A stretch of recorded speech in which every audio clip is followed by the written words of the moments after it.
देखें तो एक बार ज़रूर देखें। और यहाँ मैं चैप्टर वाइज सारे के सारे MCQs अपलोड करने वाला हूँ। तो जो लोग गुजरात बोर्ड की तैयारी कर रहे हैं वो मेरे चैनल पे आके यहाँ पे सारे के सारे MCQs देख सकते हैं। ठीक है, तो अब हम स्टार्ट करते हैं चैप्टर 5 के MCQs। ठीक है, तो पहला MCQ हमारा, the colour of coordination compound depends on the crystal field splitting. तो हम देखते हैं कि कोऑर्डिनेशन कंपाउंड जो है उसके अंदर जो कलर आ रहे हैं वो किसकी वजह से आ रहे हैं, क्रिस्टल फील्ड स्प्लिटिंग की वजह से आ रहे हैं। तो जैसा कि आपने देखा होगा कि डी ऑर्बिटल में यहाँ पे डी ऑर्बिट्स की यहाँ पे 5 ऑर्बिटल होती हैं, फिर ये इनका स्प्लिटिंग हो जाता है। ठीक है, इस तरह से स्प्लिटिंग हो जाता है। तो अगर ऑक्टाहेड्रल फील्ड है तो यहाँ पे आप देख सकते हैं कि यहाँ पे आपको मिलेगा T2G और यहाँ पे मिलेगा EG। ठीक है, तो इस तरह से आपका यहाँ पे 3 मिल जाएंगी और यहाँ पे 2 आपको ऑर्बिटल्स मिल जाएंगी। तो इस तरह से स्प्लिटिंग हो जाता है। तो आगे बढ़ते हैं हम लोग। What will be correct order of absorption of wavelength of light in the visible region. ठीक है, फॉर द कॉम्प्लेक्स, ये हमको कॉम्प्लेक्स दिए हैं, इसके अंदर सबसे ज़्यादा एब्जॉर्प्शन लाइट किस में होगा। तो जिसके अंदर ये जो गैप है जिसको हम बोलते हैं डेल्टा ओ। ठीक है, यहाँ पे ओ ऑक्टाहेड्रल के लिए है अगर हम ऑक्टाहेड्रल की बात करें तो, और अगर ये टेट्राहेड्रल के लिए बोलेंगे तो टी लगा देंगे। ठीक है, तो मतलब इसको हम बोलते हैं CFSE, ये जो गैप आता है इसको बोलते हैं CFSE, crystal field stabilization energy बोलते हैं इसको। क्या बोलते हैं, क्रिस्टल फील्ड स्टेबलाइजेशन एनर्जी। तो जो वीक लिगेंड्स होंगे उनके अंदर ये गैप क्या होगा, ज़्यादा होगा। स्ट्रॉन्ग के अंदर थोड़ा और कम हो जाएगा, और स्ट्रॉन्ग होगा तो और कम हो जाएगा। तो ये जो गैप है एनर्जी का, ये स्ट्रॉन्ग फील्ड लिगेंड्स में कम होगा। ठीक है, तो वेवलेंथ ज़्यादा किस में होगी, वीक वाले में वेवलेंथ क्या होगी, ज़्यादा होगी। तो हम यहाँ पे जो ऑर्डर लगाएंगे जिसके अंदर सबसे ज़्यादा वेवलेंथ का एब्जॉर्प्शन जो हो रहा है, ठीक है, तो वो होगा अपना सबसे वीक वाले में। ठीक है, तो वीक वाले का क्या होगा, ये जो एरिया है यहाँ का ये ज़्यादा होगा, इसलिए वीक वाले के अंदर क्या है, एब्जॉर्प्शन ज़्यादा है। तो एक बार हम देखते हैं कि कहाँ पे हो रहा है, कौन से हमको यहाँ पे कॉम्प्लेक्स दिए हुए हैं। तो पहला है CONH3 का होल 6 3+, मतलब यहाँ पे जो लिगेंड है वो है NH3। दूसरे में हमारा जो लिगेंड है वो है CN, और तीसरे में हमारा H2O। ठीक है, तो हमको यहाँ 3 लिगेंड दिए हुए हैं, तो इनका जो ऑर्डर होता है स्ट्रेंथ का वो CN, फिर उसके बाद NH3 और लास्ट में H2O जो आता है। ठीक है, तो इस तरह का अगर ऑप्शन आपको कहीं दिख रहा है तो वो जो है आंसर आ जाएगा। तो इसमें पहला है CN NH3 H2O, पर एब्जॉर्प्शन में क्या होगा, उल्टा होगा। जैसा कि मैंने वीक फील्ड लिगेंड में ये गैप क्या होगा, ज़्यादा होगा। ठीक है, तो मतलब ये H2O का गैप क्या होगा, सबसे ज़्यादा होगा। उसका इससे थोड़ा कम गैप किसका होगा, जो कम स्ट्रेंथ था इससे, मतलब इससे थोड़ा ज़्यादा स्ट्रॉन्ग है NH3, तो यहाँ NH3 का, और सबसे ज़्यादा स्ट्रॉन्ग है CN, तो CN का सबसे छोटा क्रिस्टल फील्ड स्टेबलाइजेशन एनर्जी आ जाएगा। ठीक है, तो इस तरह से आपको देखने को मिलेगा। तो ये मिलेगा आपको CN के लिए, ये आपको मिलेगा NH3 के लिए, और ये आपको मिलेगा H2O के लिए। ठीक है, तो इस तरह से ये इस तरह का आ जाएगा। तो यहाँ पे H2O जो है वो सबसे ज़्यादा वेवलेंथ को एब्जॉर्ब कर पाएगा। तो आप देख सकते हैं ऑप्शन नंबर C। तो C के अंदर आप देख पा रहे हैं H2O, फिर NH3, फिर CN। कोबाल्ट तो सब में सेम ही है, चार्ज भी सब में सेम ही है, तो उसकी कोई अपने को देखने की ज़रूरत नहीं पड़ेगी, हमको सिर्फ स्ट्रेंथ देखना है। ठीक है, तो यहाँ पे क्या होगा कि जैसे ही स्ट्रेंथ बढ़ेगी वैसे ही क्रिस्टल फील्ड का एनर्जी भी क्या हो जाएगा, बढ़ जाएगा। तो स्ट्रेंथ तो आपको बताइए CN NH3 और H2O, तो एब्जॉर्प्शन सबसे ज़्यादा H2O में, फिर NH3 में, और लास्ट में CN में। इस क्वेश्चन में हम लोग ये जो हमको फॉर्मूला मिलता है ये वाला E=SC/λ। ठीक है, तो यहाँ पे हम ये भी देख सकते हैं कि E और लैम्बडा का जो है जो रिलेशन है वो इन्वर्सली प्रोपोर्शन है। तो हम जैसे एनर्जी सबसे ज़्यादा तो आप देख पा रहे हैं कि स्ट्रॉन्ग फील्ड लिगेंड की होगी, तो उसकी वेवलेंथ क्या हो जाएगी, इन्वर्सली प्रोपोर्शन है ना, तो मतलब हमको उल्टा देखने को मिल जाएगा। तो यहाँ हम H2O को जैसे आगे रख रहे हैं, फिर उसके बाद NH3 ला रहे हैं, उसके बाद CN ला रहे हैं, तो ये इन्वर्सली प्रोपोर्शन के हिसाब से आ रहा है। स्ट्रेंथ मतलब ये क्रिस्टल फील्ड एनर्जी ज़्यादा होगी, ज़्यादा एनर्जी का मतलब क्या है कि ये जो गैप था आपका एक्सियल और नॉन एक्सियल जो ऑर्बिटल्स थी उनके बीच का गैप कम हो जाएगा।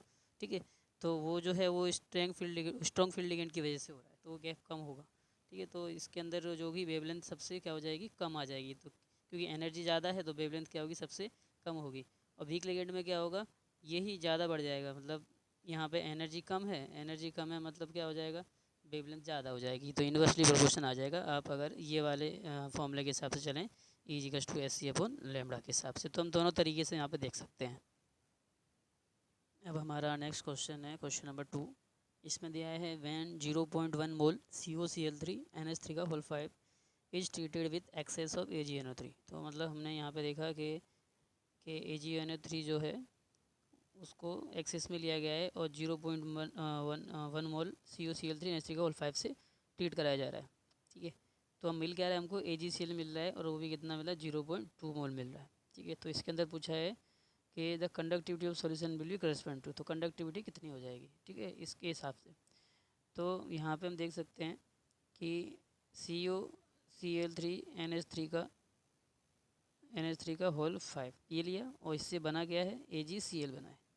ठीक है, मतलब अगर मैं जैसे यहाँ पे इसी की बात करें तो 0.1 से कितना हुआ, ये 0.2 बना और बीच में हमने AgNO3 एक्सेस में लिया है। तो एक्सेस में लेने के बाद भी ऐसा तो है नहीं कि अमाउंट में कुछ इधर उधर हुआ, अमाउंट सिर्फ डबल हो रहा है। तो यानी हम ऐसा मान के चलते हैं कि अगर मैं एक्सेस में AgNO3 ले रहा हूँ तो जो भी मैंने यहाँ लिया है अमाउंट उसका क्या हो जाएगा, डबल हो जाएगा। तो अगर मैं यहाँ इसको 1 मोल लूँगा तो ये कितना बनेगा, 2 बनेगा, मतलब डबल हुआ ना एक तरह से।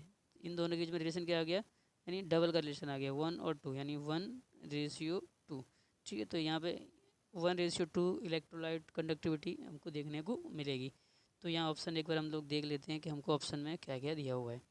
तो पहला ऑप्शन है 1:3 इलेक्ट्रोलाइट, 1:2, 1:1 एंड 3:1। तो यहाँ पे देख सकते हैं कि बी में दिया है 1:2, क्योंकि जो अमाउंट बनना है AgCl का वो डायरेक्ट डबल बन रहा है। ठीक है, तो हम ऑप्शन बी के साथ यहाँ पर जाएंगे। तो ऑप्शन बी में हमको क्या दिया है, 1:2।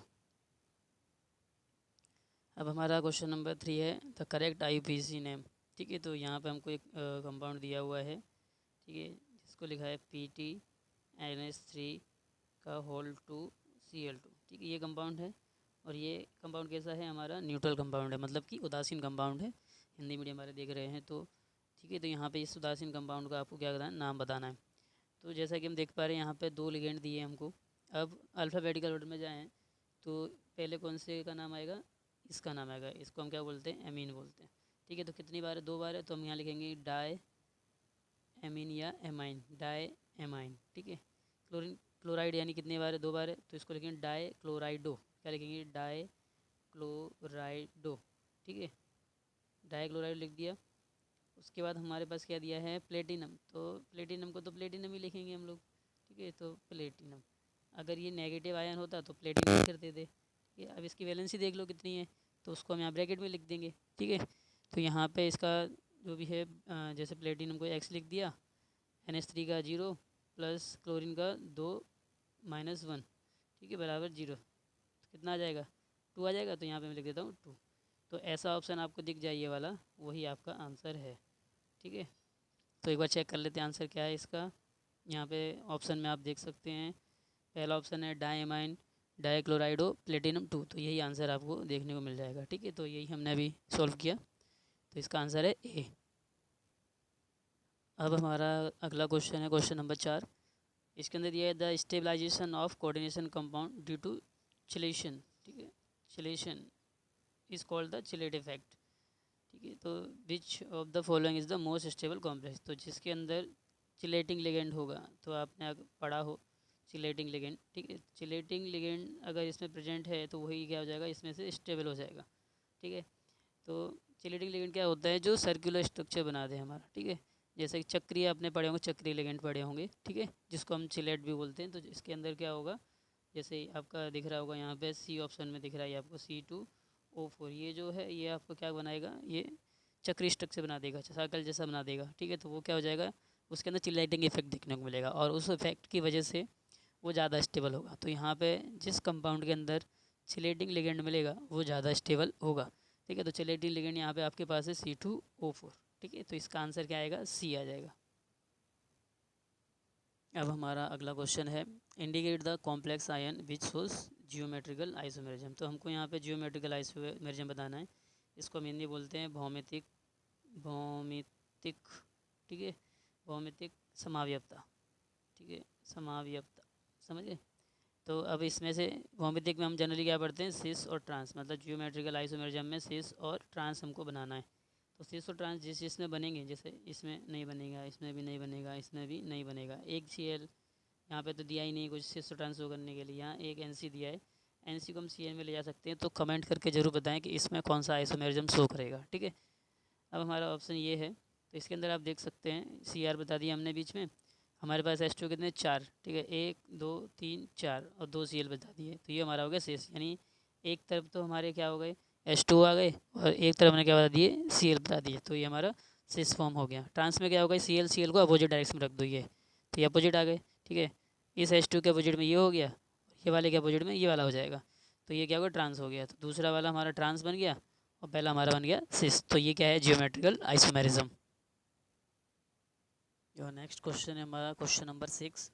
इसके अंदर क्या दिया है, अ चिलेटिंग चिलेटिंग एजेंट हैज़ 2 और मोर देन 2 डोनर एटम्स। तो 2 डोनर एटम है, मतलब बाय डेंटेड लिगेंड की बात हो रही है, बाय डेंटेड लिगेंड, ठीक है, to bind a single metal, ठीक है, which of the following is not a chelating agent, ठीक है। तो अभी इसके अंदर हमको देखना है कि कौन से जो है बायडेंटेड लिगेंड हैं। जो बायडेंटेड लिगेंड हैं वो इसमें नहीं आएंगे आंसर, क्योंकि यहाँ नॉट बोला ना, नॉट अ चिलेटिंग, ठीक है। तो बायडेंटेड वाले तो सब चिलेटिंग में चले जाएंगे, ठीक है। तो बाकी जो बचेगा वो इसमें आंसर आ जाएगा।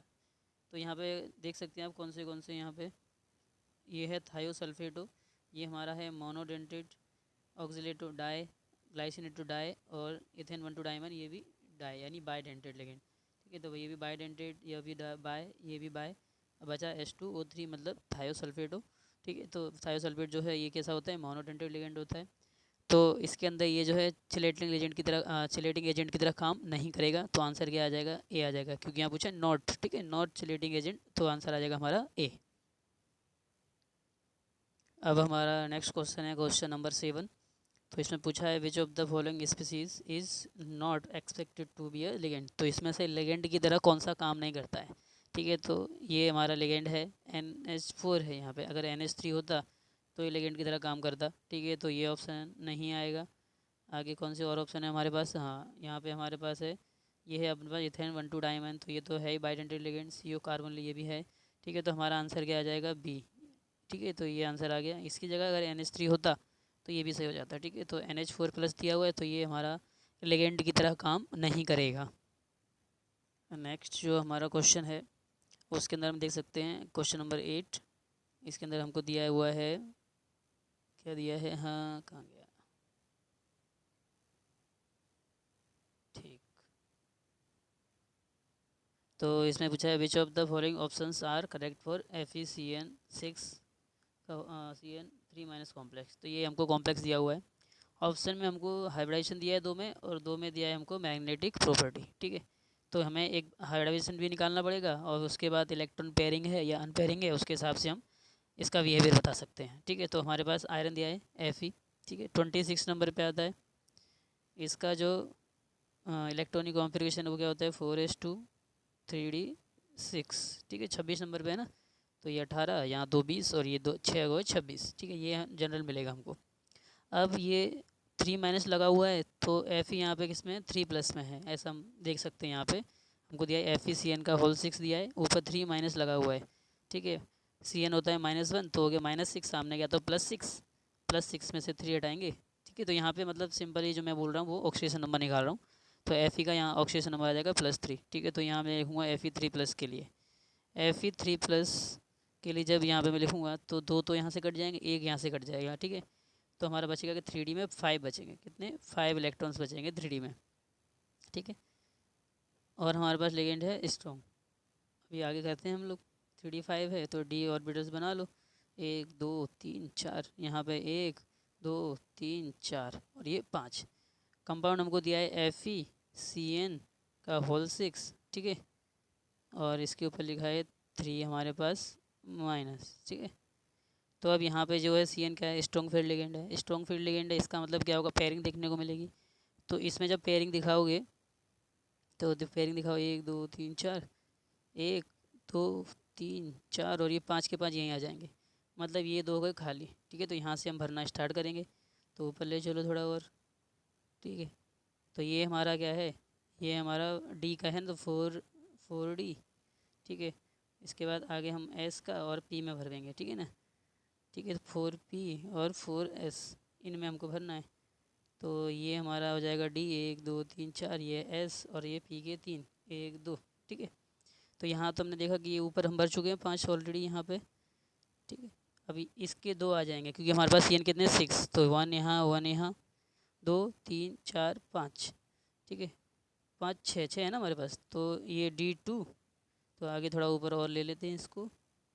अब इसके अंदर इलेक्ट्रॉन फिलिंग करोगे तो यहाँ पे भरोगे, यहाँ भरोगे, यहाँ यहाँ यहाँ और यहाँ, ठीक है। तो ये डी के 2, एस का 1, पी के 3, तो हाइब्रिडाइजेशन जो हमारा बना वो क्या बना, D2sp3, ठीक है। अब इसमें अनपेड इलेक्ट्रॉन भी है एक, ठीक है, दिख रहा है ना। तो अब इसके ऊपर से हम क्या बता सकते हैं, मैग्नेटिक बिहेवियर बता सकते हैं, अनपेड इलेक्ट्रॉन है, ठीक है। तो ये तो आ गया आपका हाइब्रिडाइजेशन, ठीक है। तो अभी यहाँ पे चलते हैं ऊपर।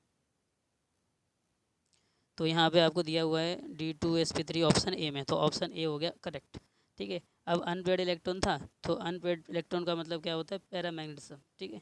तो इसका बिहेवियर कौन सा होगा, पैरामैग्नेटिक। तो यहाँ पे आपका ऑप्शन होगा ए और सी। तो हमारे दो आंसर यहाँ पे हमको दिए हुए हैं, ठीक है। तो ये आ गया ए और सी, ठीक है। सी में आपको पैरामैग्नेटिक दिया हुआ है और ए में आपको D2sp3 दिया हुआ है। तो पहले ऑप्शन में आपको दिया हुआ है क्या, हाइब्रिडाइजेशन, और तीसरे ऑप्शन में मैग्नेटिक बिहेवियर। मतलब ये दो ऑप्शन आपके 1 और 2 जो हैं उसके अंदर हाइब्रिडाइजेशन है, तो उनमें से हमारा पहला वाला हाइब्रिडाइजेशन के लिए आ गया, इन दोनों में से हमारा ये पहला वाला मैग्नेटिक बिहेवियर के लिए आ गया, ठीक है। तो इसके दो आंसर्स हैं ए और सी।